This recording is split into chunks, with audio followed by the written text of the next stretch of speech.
Table বানিয়ে ফেলেছি পুরো একদম ঘরোয়া সমস্ত জিনিসপত্র নিয়ে। আমি যেটা করেছি সেটা হচ্ছে তোমার হচ্ছে প্রথমে আলুর একটা পুর বানিয়ে নিয়েছি, মশলা দিয়ে আলুর পুর বানিয়ে দিয়েছি। তারপরে আমাদের ডিমের ডেভিল বানানো শেখাবো। অলরেডি আমার অলমোস্ট রেডি হয়ে গেছে, দেখো ডিমও রেডি হয়ে গেছে। ডিমগুলো একটু জাস্ট নরম হয়ে গেছে, মানে সেদ্ধটা ভালো হয়নি। তো আমি বানাবো, ঠিক আছে, অলমোস্ট রেডি হয়ে গেছে কিছু।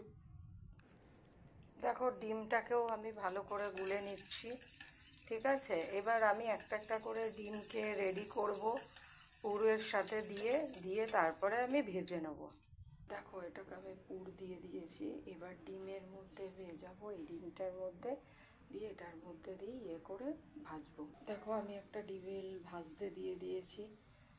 আমি কোটটা দুবার করে করেছি যার জন্য যাতে ভেঙে না যায়। দেখো অলরেডি একটা ভেজে তুলে নিয়েছি, এবার বাকি তিনটে বাকি আছে, তিনটে দেখো আমি বানিয়ে ফেলেছি। এইবার আমি হচ্ছে সার্ভ করব, সেটা হচ্ছে তোমরা, আমি পেঁয়াজ কুচি আর এখানে সস দিয়েছি, তোমরা চাইলে আরও শশা কুচি টুচি তোমরা দিতে পারো।